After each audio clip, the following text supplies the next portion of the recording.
Kinetong latest weather update, Monday, November 1, 2021.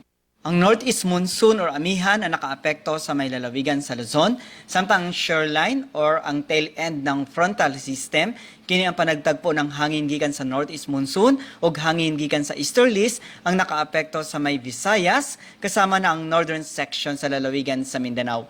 Samtang natay gi-monitor na low pressure area sa gawas ng atong Philippine Area of Responsibility na igalayon na 1,430 kilometers silangan sa Mindanao. Og so far, less ang chance kini ma-develop na bagyo og expected nato makasulod sa atong PAR karong adlaw or ugma. Ang weather conditions sa tibuok Visayas, Palawan, kasamang Kalayaan Islands ug ang Occidental Mindoro makasinati ng panagsama panganuron ngadto na sa madag-umon na kalangitan ug naay mga pag-uwan ug kini mga pagpanugdog og kilat. Padayon ta mag-monitor sa atong mag-i-issue ng mga thunderstorm o rainfall advisories.